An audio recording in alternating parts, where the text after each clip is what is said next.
ఇప్పుడు వరకు నా తండ్రి మమ్మల్ని అందరినీ ఉదయకాలం నుండి సాయంత్రం వరకు అదేవిధంగా నా తండ్రి ఈ శ్రమల దినాలు అందించిన వాక్యానికి నీకు వందనాలు. ఈ చిత్తమైతే ఫలించి అభివృద్ధి పరచమని అడుగుతున్నాను. మళ్ళీ నా తండ్రి ఈ రోజు నేను చెప్పబోయే వాక్యం నా తండ్రి ఆయన నీ సన్నిధానంలో జ్ఞాపకం చేసుకుని నాకు ప్రతిఫలం దయచేయమని అడుగుతున్నాను.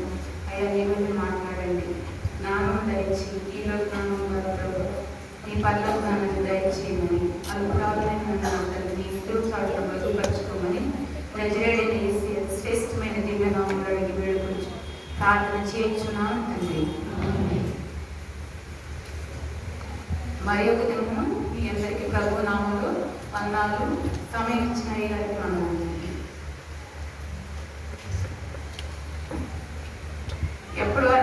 ఎప్పటి వరకు ఆయన 40 దినాలు, దానిలో మళ్ళీ 6 వారాలు వచ్చినాయి. ప్రభు నేను చేయగలుగుతానా టెన్షన్. ఈ మార్చి ఏప్రిల్ నెల వస్తేనే టెన్షన్ అనమాట. చాలా టెన్షన్తో ఉంటాం.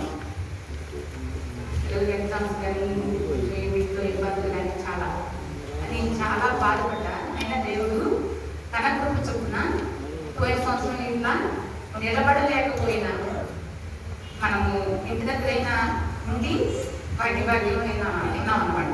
అయితే ఈ సంవత్సరం 2021లో మళ్ళీ దేవుడు మనందరినీ కాచి కాపాడి మనందరినీ సంఘంలో కూర్చోబెట్టి మనందరం నిలబడి మళ్ళీ ఇక్కడ ఆయన్ని మొరపెట్టే బయట మనందరికి ఇచ్చినందుకు ఆయనకి మరి ఒకసారి వందనాలు చెల్లించుకుంటూ వాక్యజానంలోకి వెళదాము. అయితే నాకు ఇచ్చిన చివరి వాగ్దానం నెరవేరుతుంది. వాగ్దానం అంటే ఏంటి? ఇక వాగ్దానం చేసిన తర్వాత దాని నుండి తప్పుకోకూడదు. చనిపోయినా బ్రతికినా పేదవారమైనా ధనికులు అయినా ఒకసారి ప్రమాణం చేసామంటే మనకి ఎన్ని ఇబ్బందులు వచ్చినా బాధలు వచ్చినా సమస్యలు వచ్చినా దాని నుండి తొలగిపోకూడదు. అది చేసింది మన ప్రభు అయిన యేసుక్రీస్తు. అయితే మీకా గ్రంథంలో మనకి ఇచ్చిన అంశంలో నుండి ఈ 19వ అధ్యాయం 7వ అధ్యాయం 19వ వచనంలో ఆయన మళ్ళా మన యందు జాలిపడును, మన దోషములను అణిచివేయును, వారి పాపముల నుండి సముద్రపు అగాధములలో నీవు పడవేటు. చాలు, నీవు పడవేటు అంటే ఈ మీకా గ్రంథం అంటే ప్రవక్తల్లో చిన్న గ్రంథం. అయితే ఈ మీకా గారు ఇది ప్రవచనపు నెరవేర్పంట. ఈ గ్రంథం చిన్నవారిని ఎప్పుడైనా సరే ఎక్కువ చిన్నవారికి ఎక్కువ ఆధిక్యత ఇస్తాం మనం దేని విషయంలోనైనా సరే. దేవుడు ఎక్కువ చిన్నవాడిని, దావీదు కానీ మోషే కానీ వీళ్ళందరినీ చిన్నవాడే, అయినా దేవుడు వారిని పట్టుకున్నాడు, వారిని ఏర్పాటు చేసుకున్నారు. అయితే వాగ్దానం చేసిన దేవుడు నమ్మదగిన దేవుడు కనుక ఆయన వాగ్దానం చేసి ఏం చేస్తున్నాడంటే ఈ మీకా గారు ఎప్పుడో పాత నిబంధన కాలంలోనే దేవుడు మన కొరకు పుడతాడు అని 5వ అధ్యాయం మీకా గ్రంథం 5వ అధ్యాయం 2వ వచనంలో చెబుతాడు. బెత్లెహేమా ఎఫ్రాతా యూదా వారి కుటుంబములలో నీవు స్వల్ప గ్రామమైన నా కొరకు ఇశ్రాయేలులో ఏలబోవాడు నీలో ఉండి వచ్చును. చాలు, ఇశ్రాయేలులో నుండి మనకు ఏలబోవాడు వచ్చినది మీకా ప్రవర్తన ఎప్పుడో చెప్పి అన్నాడు. అయితే వాగ్దానం ఎవరెవరు చేశాడు? ఆదాము చేశాడు. ఫస్ట్ తండ్రి దేవుడు తన కుమారుని యేసుక్రీస్తు ద్వారా ఆదాము చేశాడు. అయితే ఆయన ఆ వాగ్దానం నుండి తప్పిపోయాడు. తర్వాత ఆదాము తర్వాత ఆదాము, నోవాహు, యాకోబు, అబ్రహాము, నోవాహు సంతతిలో వచ్చిన వారు అబ్రహాము, యాకోబు, ఇస్సాకు, ప్రవక్తలు మనకి మోషే, అహరోను, వీళ్ళందరూ ప్రవక్తలందరినీ వాళ్ళందరికీ వాగ్దానం చేశారు. చేసిన దేవుడు చివరిలో ఫస్ట్ అబ్రహాము కూడా వాగ్దానం చేశాడు. ఏం వాగ్దానం చేశాడు? అయ్యా, నేను వృద్ధాప్యంలో నీకు సంతానాన్ని ఇస్తానన్నాడు. వాగ్దానం చేసి దేవుడు వాగ్దానాలు పూర్తి చేశాడు, ఫలాన్ని ఇచ్చాడు. ఆయన ఎట్లయితే వాగ్దానం చేశాడో అదే విధంగా ఇచ్చాడు.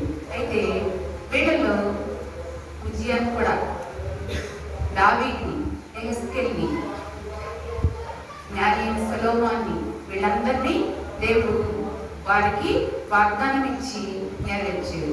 అయితే నిన్న చెప్పుకున్న వాటి ఏంటంటే యోనాను కూడా వాగ్దానం చేశాడు. అయ్యా, పలానా చోట ఇట్లా ఆ దేశం ఇట్లా పాడైపోతుంది, అక్కడ ఇట్లా ఎక్కువగా పాపంలో చిక్కుకొని ఉంది, కాబట్టి నువ్వు వెళ్ళి వాళ్ళని రక్షించమని యోనా గారికి చెప్పినా కానీ ఆయన కూడా ఏం చేస్తాడు? దేవుని వాగ్దానం నెరవేర్చలేకపోయి ఆయన తార్షీషుకి వెళ్ళినందుకు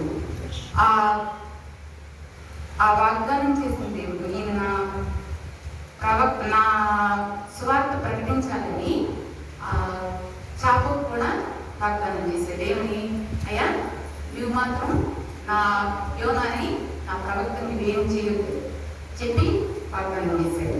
అయితే యెరోబాము అనే కూడా వాగ్దానం చేసినప్పుడు యెరోబాము దేవుడి మాట వినుకోకున్నందుకు ఆయన ఇన్నందుకు యాజకుడు వచ్చి ధూపం వేసే టయానికి వెళ్ళలేకపోయినందుకు ఆయనకి కుష్ఠరోగాన్ని ఇచ్చాడు. ఎందుకంటే దేవుని మాట విన్న వారికి ఎవరికైనా సరే దేవుడు వాగ్దానం చేసినప్పుడు వారి మాట విన్నప్పుడు వారు ఏ విధంగా చేయాలో ఆయనకు తెలుసు. అయితే మోషే గారికి ఇశ్రాయేలు జనాంగం మీద కూడా అధికారం ఇచ్చాడు. వాగ్దానం చేసి ఆయన్ని అంతమంది జనాన్ని కూడా నడిపించి ఎర్ర సముద్రాన్ని పాయలు చేసినప్పుడు అది దేవుని ఏర్పాటు, తండ్రి దేవుడే ఏర్పాటు చేసుకున్నాడు అనమాట. అయితే మనకు కూడా వాగ్దానం చేశాడు. ఏమనంటే, వీరందరూ నా మాటల్ని నా యందు భయభక్తులు కలిగి నేను ఏం చెప్పినా కానీ మీరు చేసి నా కొరకు మీరు ఎప్పుడైతే ఫలించి అభివృద్ధించుకుంటారో మీకు కూడా నేను దీవెనలు ఇస్తానని వాగ్దానం చేశాడు. అదే ద్వితీయోపదేశకాండం చెప్తాడు 28వ అధ్యాయంలో, నీ దేవుడే నీవు మాట సత్యంగా విన్నాడుగా, ఇందుకు మనకు కూడా వాగ్దానం చేశాడు.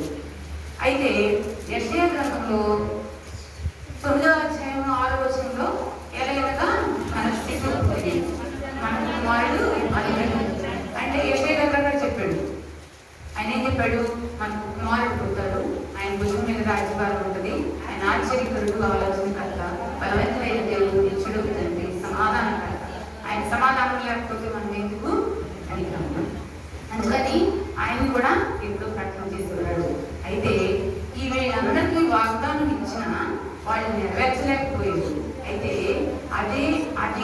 పాత నిబంధన కాలంలో తండ్రి అయిన యెహోవా దేవుడు మళ్ళీ ప్రభు అయిన యేసుక్రీస్తుని మనకిచ్చి కొత్త నిబంధనలోకి వెళ్ళేటప్పటికి ఏం చేశాడు? మత్తయి సువార్త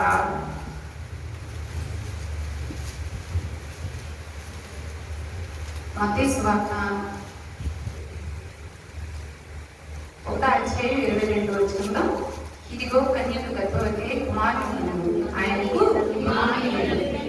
ఈ నెరవేర్పు ఇక్కడ చేశాడు అన్నమాట.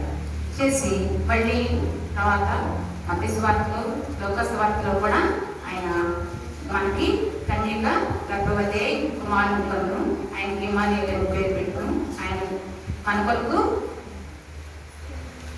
ఆయన 33.5 సంవత్సరాల వరకు ఆయన ఈ లోకంలో ఒక సువార్తను ప్రకటించి తనమ్మటే శిష్యులు పెట్టుకుని వాళ్ళందరితో కూడా నేను నా దేవుడు, నా తండ్రి యెహోవా దేవుడు చేసిన వాగ్దానం మేరకు నేను ఈ ఆజ్ఞలని కైకొని మీకు ఉపదేశం చేసి నేను మళ్ళీ నా తండ్రి ఎదురు తిరిగి వెళ్ళి, అంటే సిలువ వేయబడతాను, చనిపోతాను, సిలువ వేయబడతాను అని చెప్పి వారికి చెప్పారు. చెప్పినప్పుడు వారు విన్నవాళ్ళు ఉన్నారు, విన్నవాళ్ళు వినలా అనగా ఏంటంటే ఆ రోజుల్లో సంవత్సరం అందాన్ని చూసుకొని మోసపోయాడు. యూదా ఇస్కరియోతు ధనాన్ని చూసుకుని బాధపడ్డాడు. ఎందుకంటే ఈ రెండు వలన మనకు ఉపయోగం లేదు. ప్రభు అయిన యేసుక్రీస్తే మనకు అధికారి. ఆయన సిలువలో వేలాడితేనే ఆ పాప పరిహారం మనకు పోతుంది. మనకి దేని వలన ఉపయోగం లేదు. అయితే వాళ్ళు ఆ వాగ్దానం నెరవేర్చి దేవుడి తండ్రి దేవుడు చనిపోయి సిలువ వేయబడి మళ్ళీ తిరిగి లేచిన తర్వాత పౌరులు రోమపత్రికలో ఉంటుందన్నమాట. కొంతమంది యాజకులు చేసే దేవుడి కుమారులు, దేవుని బిడ్డలు, పౌరులు, పిస్కిల్లా, అక్కుల్లా వాళ్ళ పేర్లు రోమపత్రికలో 16వ అధ్యాయంలో ఉన్నాయి.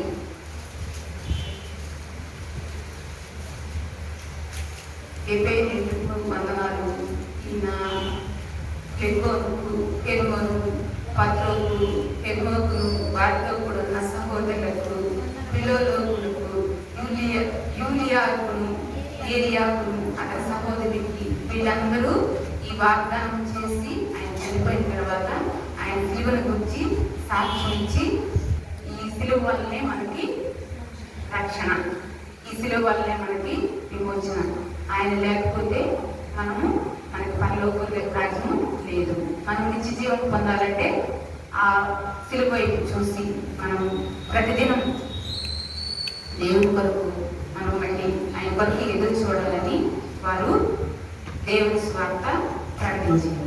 అయితే దేవుడు చేసిన మనల్ని దేవుడు ఎంతో ప్రేమించాడు. ప్రేమించడం వేరు, ఎంతో ప్రేమించడం వేరు. ఎవరైనా తల్లిదండ్రులు మన కొరకు కానీ, తల్లిదండ్రులే కానీ ఎవరైనా సరే కొంతవరకే మనల్ని ప్రేమిస్తారు. ప్రాణం ఇచ్చినంత వరకు ఎవరూ ప్రేమించరు. మన కడుపు బిడ్డేగా దేవుడు అన్నాడు, మీరు నా కోసం ఏడవద్దు, మీకోసం మీ పిల్లల కోసం ఏడవండి. అంటే మన పిల్లల కోసం కూడా ఏడవలేని శక్తి ఉందన్నమాట. ఆయనైతే మనల్ని సృష్టించి ఆయన స్వరూపించి ఆయన రక్తం ద్వారా మనల్ని కడిగి మనల్ని పరిశుద్ధులుగా చేసి ఇప్పుడైనా సరే ఆయన సన్నిధిలో ఆయన దేవుడి రాజ్యంలో మనం చేర్చుకోవాలని ఆయన తాపత్రయం.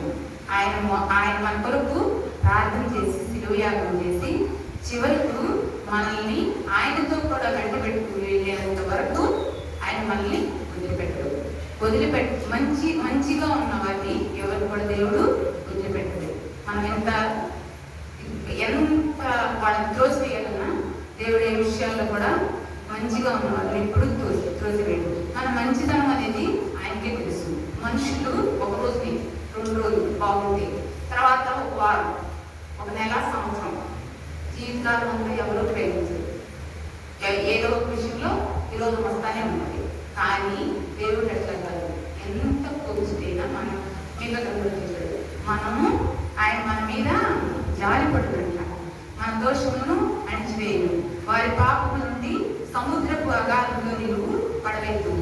నిన్ను ఎక్కడ పడేస్తాడు యోనాని?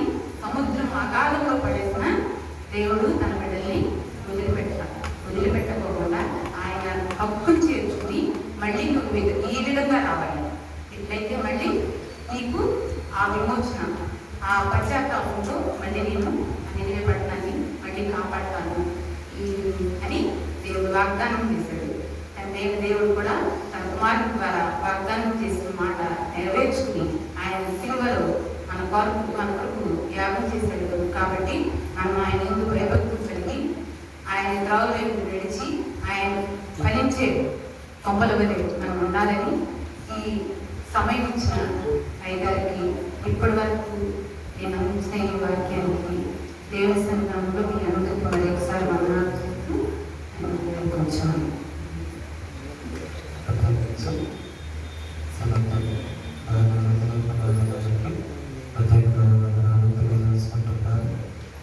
అలాగే బాగా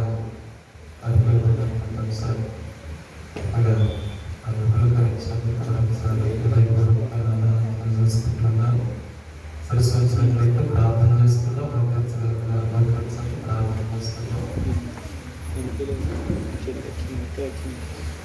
సర్వశక్తి మంత్రులైన తండ్రి, కృపగలిగిన దేవ,